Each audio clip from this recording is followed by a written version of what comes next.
मेरहबा and welcome to Ilyan Al Karim in conversation. आज हमारे साथ मौजूद हैं the one and only Nusrat Haris. Nusrat आपा, थैंक यू वेरी मच कि आप साथ में हमारे। It's a pleasure to have you. कैसी हैं आप? जी वालेकुम अस्सलाम। मुझे बहुत अच्छा लग रहा है इलियान, आपको देखकर आप बड़े अच्छे लग रहे हैं। थैंक आपके यू। मफलर की मैं ऑलरेडी तारीफ कर चुकी जी हूँ। जी जी। एंड जब आपने मुझे वन एंड ओनली कहा तो मुझे लगा कि ये मुझे बहुत ही अच्छा लगा। I one am and on only आप cloud nine. One and only तो आप हैं, तो ऑब्वियसली बोलना भी पड़ेगा।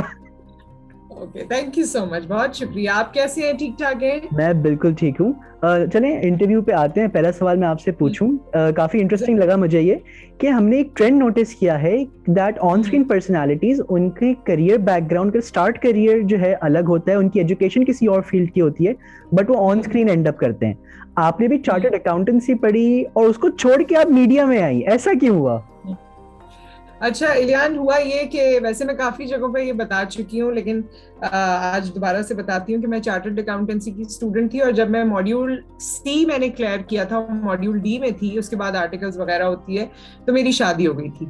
BCom okay. पार्ट वन मैंने दिया था, और मैं ये साइमल्टेनियसली आप कर रहे होते हैं दोनों चीजें।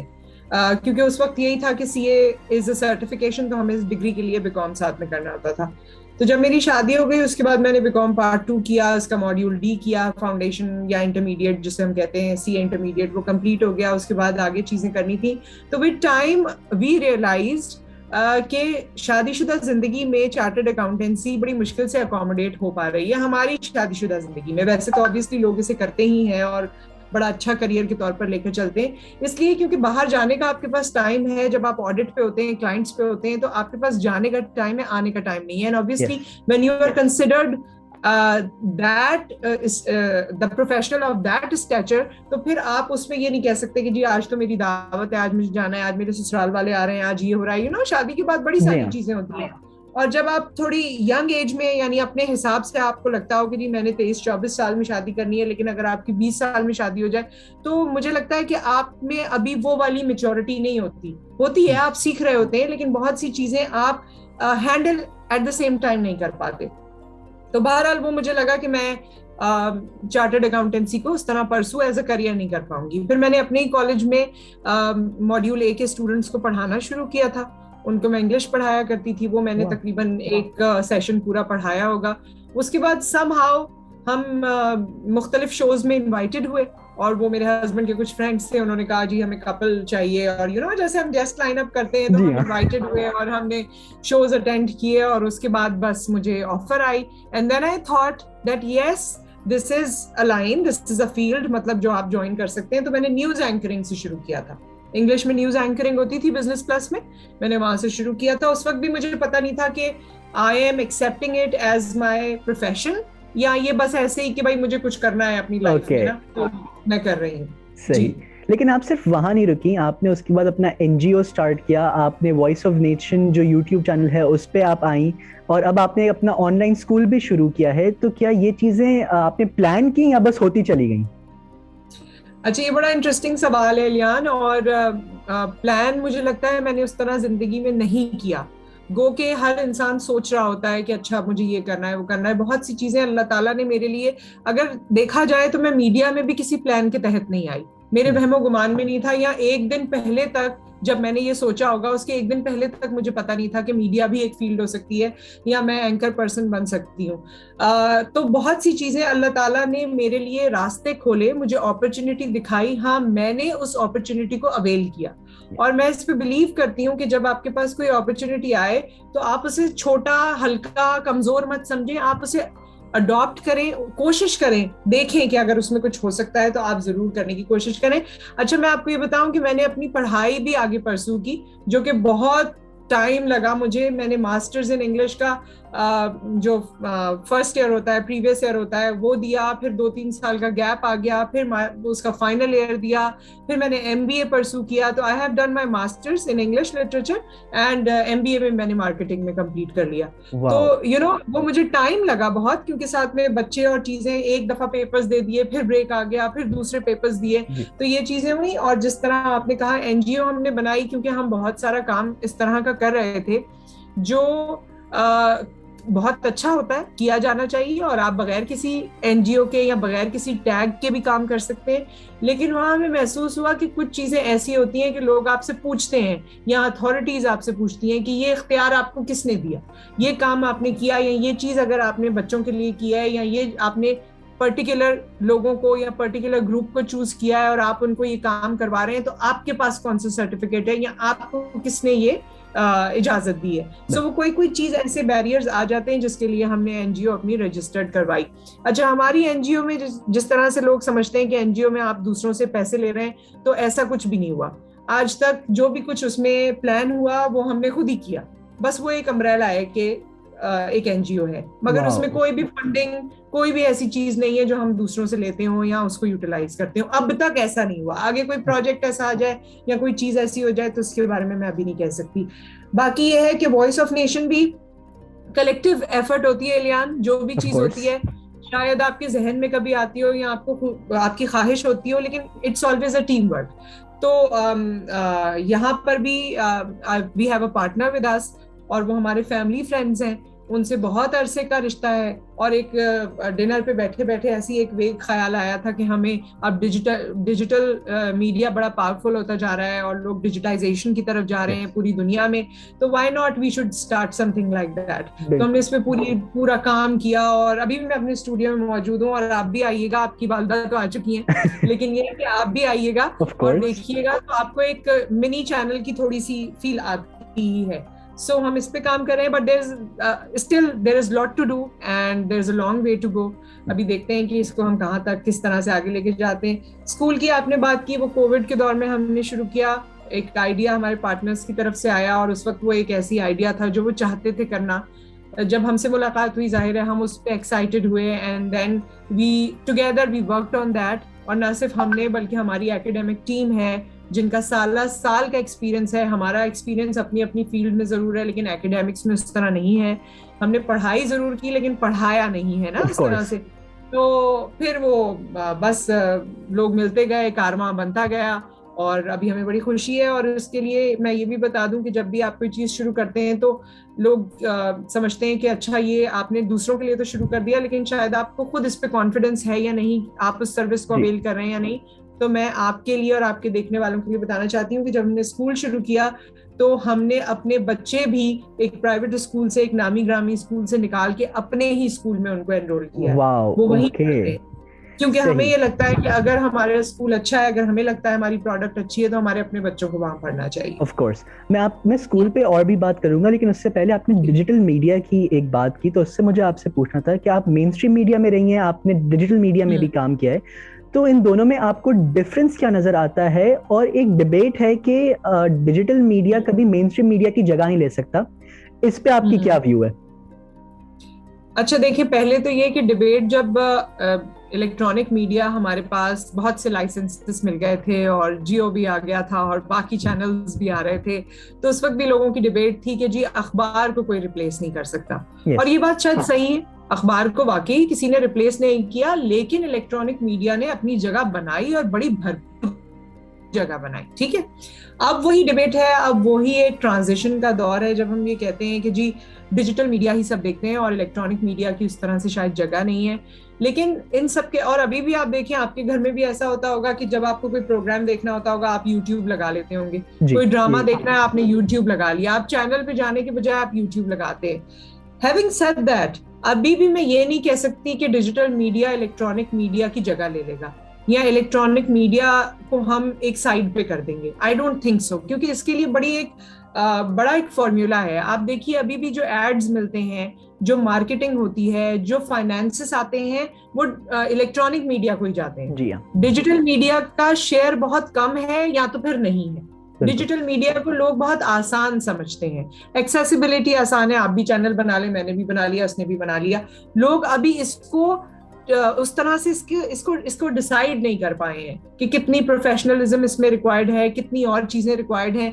फिर आप देखिए कि जैसे उज़मा ने भी शोज किए, मैंने भी, हमने प्रोग्राम्स किए, तो इलेक्ट्रॉनिक मीडिया में ना एक बड़ा डिफरेंट एनवायरनमेंट होता है। You have a makeup room, you have a dressing room, आप यहाँ जा रहे हैं, आप ये कर रहे हैं, आप स्टूडियो में आए, लाइट्स ऑन हो रही हैं, हुजूम है लोगों का जो आपके आसपास है। डिजिटल मीडिया ने सब खत्म कर दिया। जी, अब जैसे आप घर के कमरों में बैठे हुए हैं, अब आप कुछ भी कर रहे हैं, आप अपने घर में ड्राइंग रूम में बैठे हुए हैं। जी एक्चुअली यही है। और तैयार होने के लिए बस मुंह पे पाउडर लगाया है, बाल बनाए हैं, मफलर पहना है और बैठ गया। That's it. So, वैसे भी आपको जरूरत नहीं है, आप तो इतने प्यारे से हैं। Thank So, you. ये है कि हम कहीं भी बैठे हो, गाड़ी में भी अगर मैं होती, मैं आपसे बात कर लेती, and that is acceptable to people. और इसमें मतलब ये कुछ चीजें हैं जिसने आसानी क्रिएट की है। मगर इलियान, आपने पाकिस्तान की सोसाइटी देखी है, हमारे पास चीजें आ तो जाती हैं मगर हमें बड़ा टाइम लगता है उसको सीधी तरह यूज करने में। उल्टी तरह तो हम आसानी से यूज कर लेते हैं। तो still I am not sure कि डिजिटल मीडिया अपनी कितनी जगह बना लेगा, लेकिन इलेक्ट्रॉनिक मीडिया को वो वाइप आउट कर देगा, ये मुझे अभी ऐसा लगता नहीं है। ओके। एंड आपने जैसे मेंशन किया कि काफी इनफॉर्मल फील्ड है ये डिजिटल मीडिया की इस टाइम पे, तो क्या पाकिस्तानी गवर्नमेंट ने अभी तक कोई डिजिटल मीडिया पॉलिसी निकाली है या नहीं?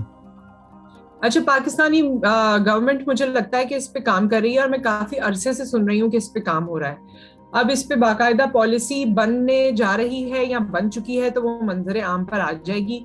कभी कभी हमें सुनने में भी आता है कि जी फलान ने ये पॉलिसी फॉरवर्ड कर दी है, या कोई अब बनाने जा रहा है, या पार्लियामेंट में इस पे डिस्कशन हो रही है। क्योंकि जाहिर है जब टिकटॉक पे बात हो सकती है और उसको चैलेंज किया जा सकता है, जब उस पे बैन लग सकते हैं, तो सोशल मीडिया तो ओवरऑल बहुत यूज हो रहा है। और आपको याद होगा कि एक साइबर के हवाले से ओवरऑल पॉलिसी बन रही थी, मुझे सही से साइबर बिल बन रहा था, जिसपे बड़ा ह्यू एंड क्राई हुआ था, और उस वक्त ये बात हुई थी कि नहीं, इस तरह से रोकथाम नहीं होगी। उसमें काफी कुछ था, जिसमें से एक शिक मुझे याद है कि जी पॉलिटिशियंस के खिलाफ आप लोग कुछ नहीं लिख सकते, कोई उनकी तस्वीर लगा के ऐसी बात नहीं कर सकते। सो उस पर भी लोगों ने अपनी रिटेलिएशन रजिस्टर करवाई थी। सो अभी पॉलिसी फेवर में आती है, अगेंस्ट में आती है नहीं आती है, क्या कहते हैं, क्या इसके भी लाइसेंसेस इशू होंगे या कोई और चीज हो सकती है, लेट्स सी। लेकिन मुझे ये जरूर पता चलता रहता है कि अब जो कंसर्न्ड अथॉरिटीज हैं वो प्रोएक्टिव हैं, they want to come up with something. चलें, that's very good to hear. अब आते हैं आपके स्कूल पे। आपने ब्रेनफील्ड स्कूल लॉन्च किया, जो पाकिस्तान का ओनली क्लाउड स्कूल है, कंप्लीटली ऑनलाइन है। तो ये चलता किस तरह से है? I want to understand. अच्छा, ये भी बहुत अच्छा सवाल है इलियान, क्योंकि कोविड के दौर में लोगों ने पहली दफा ऑनलाइन एजुकेशन हासिल की। अच्छा, और हम क्योंकि पहले से प्रिपेयर नहीं थे, और हमारे पास ये चीजें सिर्फ एक फन के तौर पर यूज की जाती थी, या कहीं कहीं कॉर्पोरेट लेवल्स में यूज की जाती हैं, तो हमें इसका अंदाजा नहीं था। और स्कूल्स ने भी जिस तरह की फैसिलिटी प्रोवाइड की, और बच्चों को या पेरेंट्स को भी जिस तगोदो से गुजरना पड़ा, उनको लगा कि ऑनलाइन एजुकेशन बहुत डिफिकल्ट है। बहरहाल मैं उस बहस में नहीं जाती। हमने ऑनलाइन एजुकेशन के हमारे 2-3 पर्सपेक्टिव थे जो मैं आपको बताती हूँ। एक तो ये कि ऑनलाइन एजुकेशन अब दूरियों को कम कर रही है, और ऑनलाइन एजुकेशन का फायदा ये है, जैसे कि हमारे स्कूल के तनाजुर में मैं आपको बताना चाहती हूँ कि हमारे पास न सिर्फ पाकिस्तान से, बल्कि पाकिस्तानी कम्युनिटी जो यूएई में मौजूद है, जो टर्की में मौजूद है, जो दूसरे ममालिक में मौजूद है, वो भी अपने बच्चों को हमारे स्कूल में एनरोल कर रहे हैं। उसकी रीजन ये है जी, मेरा एक्चुअली नेक्स्ट क्वेश्चन यही था कि क्या पाकिस्तान से बाहर जो स्टूडेंट्स हैं वो इस स्कूल में एनरोल कर सकते हैं, क्योंकि इंटरनेशनल स्कूल बहुत एक्सपेंसिव हो चुके हैं अब। जी, इसी वजह से। And in the first place we wanted to create a school जहां पर इंटरनेशनल लेवल की एजुकेशन हो, कैम्ब्रिज की एजुकेशन हो, लेकिन वो एक्सेसिबल भी हो। क्योंकि आपको भी पता है, मुझे भी पता है कि फीस स्ट्रक्चर जो हमारे पास अवेलेबल स्कूल्स का है वो बहुत हाई है। तो हम ऐसी एजुकेशन देना चाहते थे जो माँ बाप के कांधों पर बोझ ना हो। देखिए, बहुत सारे माँ बाप हैं जिन्होंने घरों में बच्चों को होम स्कूलिंग शुरू कर दी है। इससे बेहतर ऑप्शन ये है कि आपने घर में ही पढ़ाना है तो आप ऐसे स्ट्रक्चर में पढ़ाएं जैसे कि हमारा अपना लर्निंग मैनेजमेंट सिस्टम है। बच्चे उसमें एनरोल होते हैं, बच्चे उसमें अपने आप को, उनके अकाउंट्स बने हुए, वो उसमें जाते हैं। दे आर सो फास्ट, क्योंकि ये जनरेशन जी के बाद वाली जनरेशन है। जनरेशन जी भी तो आ चुकी 2007 से या 6 से पहले से आ चुकी थी। अब ये और एडवांस जनरेशन है, तो इनको बहुत ज्यादा बताना नहीं पड़ता। जिलियन, और आपको पता होगा कि बहुत से पेरेंट्स ने बच्चों को इन तमाम मामलात की वजह से, एक तो बीमारी भी, कोविड भी शुरू हो गया, फिर उससे पहले से ही लोग होम स्कूलिंग की तरफ आ गए थे, क्योंकि बहुत से बर्डन थे पेरेंट्स के ऊपर। एक तो बच्चों को लाना छोड़ना वो इजी टास्क नहीं है, फिर उनका कम्यूट टाइम टेकिंग बहुत है। आप कराची की अगर बात करें तो देखिए कितना टाइम आप लोगों को लग जाता था। फिर उसके अलावा जो फीस स्ट्रक्चर है वो इतना हाई है कि पेरेंट्स की एक्सेस से बाहर निकल रहा है। सो ये तमाम चीजें हमारे जहन में थी। We started this this online system not only for the period of Covid, बल्कि हमारी कोशिश ये है कि अगर हम फिजिकल सेटअप भी अपना बनाते हैं, जो कि इंशाल्लाह प्लान का हिस्सा है, तो हम अपने इस ऑनलाइन सेटअप को इसी तरह लेकर चलेंगे, ताकि हमारी वो तमाम कम्युनिटी जो दुनिया भर में मौजूद है, जो किसी ना किसी टाइम पे वापस आना चाहते हैं या बच्चों को यहाँ पढ़ाना चाहते हैं या नहीं भी आना चाहते तो वो कनेक्टेड रह के और तालीम यहाँ दिलवाना चाहते हैं, उनके लिए हम ये फैसिलिटी ऑन रखें। सो ये तमाम चीजें हमारे जहन में थी, हमने बनाया। जो आप एनवायरनमेंट का पूछ रहे हैं, तो एनवायरनमेंट, मैंने तो इस एनवायरनमेंट को लिव किया है थ्रू माय किड्स। जब मैं उनको देखती हूँ ना कि वो कितने एनग्रॉस्ड हैं और उनको कितना अच्छा लग रहा है, और वो कितने, उनको बिल्कुल क्लास एनवायरनमेंट है, हाँ कमरा बंद करके वो बैठे होते हैं और बीच में उनके ब्रेक्स होते हैं, वो उठकर भी आते हैं, लेकिन 9 बजे स्कूल शुरू होता है और उसी तरह से डिफरेंट यूनिट्स होते हैं और फिर ऑफ होता है। फिर उसके अलावा भी हमने टाइम रखा हुआ है कि अगर आपको किसी सब्जेक्ट में प्रॉब्लम है तो आप टीचर से टाइम लेकर उसमें डिस्कशन कर सकते हैं। सो ये हमने एक पूरी एनवायरनमेंट क्रिएट की हुई है। ओके, ये बहुत अच्छी बात है, क्योंकि ऑनलाइन स्कूलिंग काफी एक नई चीज आई तो सबको झटका लगा इस बात का। इनफैक्ट अभी तक मैं भी रिकवर कर रहा हूँ उससे कि ऑनलाइन क्लासेस से किस तरह से आपने प्रॉपर्ली ध्यान दे के पढ़ना है, तो अभी तक प्रॉपर फॉर्म नहीं बना है उस चीज का। अच्छा, मैं एक चीज इसमें बताऊं इलियान, एक चीज इसमें और है कि आपकी ऑनलाइन सिस्टम में टीचर के साथ रेपो डेवलप नहीं हो पाती या अटैचमेंट नहीं हो पाती। उसके रीजन ये है कि अक्सर ऑनलाइन क्लासेस में कह दिया जाता है कि माइक अपना बंद कर दें, आप म्यूट कर दें, और या आप मतलब वन वे कम्युनिकेशन होती है, विच इज नॉट ऑन। जब तक आप एक कॉम्पैक्ट साइज ऑफ क्लास नहीं रखेंगे और सबकी बात नहीं सुनेंगे, उन्हें इन्वॉल्व नहीं करेंगे। अगर आप इस वक्त मेरा इंटरव्यू लें और आप कहें मैं बोलूंगा आप सुनेंगी, तो जाहिर है मैं थोड़ी देर में, मेरे पास फोन है, मैं नीचे फोन पे लगी होंगी, मैं आपको हाँ कर दूंगी। लेकिन जब आप मुझे एनग्रॉस्ड रखेंगे तो मुझे मजा भी आएगा और मैं आपसे बात करती रहूंगी और हम रिकॉर्ड करते रहेंगे। सो ये it goes same way with the students. ये है मसला, क्योंकि वो जो एक लेक्चर होता है ना, 100 स्टूडेंट है और कोई सो रहा है, कोई जाग रहा है, पता किसी का है नहीं, टीचर बोल रहे हैं, वो नहीं चलता इस जनरेशन के साथ। एग्जैक्टली, ये बात बिल्कुल आपकी सही है। एंड अगर हम कॉलेज और यूनिवर्सिटी के एडमिशंस का देखें तो क्या इस तरह की ऑनलाइन स्कूलिंग कंप्लीटली एक्सेप्टेड है when it comes to admissions? जी, एडमिशन की जो आपने बात की है, एडमिशन बिल्कुल एक्सेप्टेड होंगे, बल्कि हमारे पास कुछ बार कोड्स भी हमने जनरेट किए थे, जिससे आप स्कैन करें तो आपको पता चल जाएगा कि आपने कौन से स्कूल में किस तरह की पढ़ाई, सिलेबस आपका क्या था। और हमारा पूरा प्रोसेस उसी तरह से है। हमारी रजिस्ट्रेशंस कुछ जो होनी चाहिए वो हो चुकी हैं, कुछ जो फिजिकल सेटअप के बाद हो पाती हैं वो इन प्रोसेस हैं, और वो भी इंशाल्लाह हो जाएंगी। और उसके बाद जो सर्टिफिकेट्स आपको स्कूल से मिलेंगे वो हमारी रिस्पॉन्सिबिलिटी है कि जब आपको स्कूल छोड़ेंगे आप और आपको सर्टिफिकेट मिलेगा तो वो एक्सेप्टेबल हो। बाकी क्योंकि 9th 10th 11th आपको पता है कि कैम्ब्रिज ईयर्स होते हैं, वो तो अब डिपेंड करता है, जो बाहर बच्चे हैं उनको हम उस तरह से अपने पास यहाँ पर टेस्ट नहीं दिलवा सकते या एग्जाम में अपेयर नहीं करवा सकते, वो उनकी जो रिस्पेक्टिव कंट्री है उसमें उनको फॉलो करना पड़ेगा। हमारी जिम्मेदारी पाकिस्तान के बच्चों की है कि जब उनके पेपर्स होंगे ऑब्वियसली वो एक तरीका कार डिवाइस होगा, इसके लिए हम कंटिन्यूसली ब्रिटिश काउंसिल से भी राब्ते में हैं। और ये कुछ नई चीजें हैं क्योंकि ये अब उनको भी देखना पड़ रहा है और हमें भी देखना पड़ रहा है कि is it possible only with a physical setup और it could be done in an online setup as well. तो ये सब चीजें हमारी we are still in the process, क्योंकि अभी हमें सिर्फ 1 साल हुआ है। ओके, बट ये बहुत इंटरेस्टिंग लगा मुझे सुनने में, and thank you very much कि आपने अपने शेड्यूल में से टाइम निकाला मुझसे बात करने के लिए। बहुत मजा आया मुझे, काफी इंटरेस्टिंग लगा, एंड मुझे बहुत अच्छा लगा। और आपके साथ टाइम स्पेंड करना और बात करना, it's a delight. Thank you, and I was looking forward to it. बहुत अच्छा लगा। And good luck for all your endeavours, and hopefully जो स्कूल है ब्रेनफील्ड स्कूल वो नई हाइट्स पे जाएगा और एक ट्रेंड सेटर बनेगा ऑनलाइन एजुकेशन में इंशाल्लाह। और उसमें फिर हम आपको एज अ गेस्ट जरूर बुलाएंगे ताकि आप हमारे बच्चों से कम्युनिकेट करें। I am completely ready for that. On that note, thank you. Thank you. And on that note, this is Ilyan Al Kareem signing off.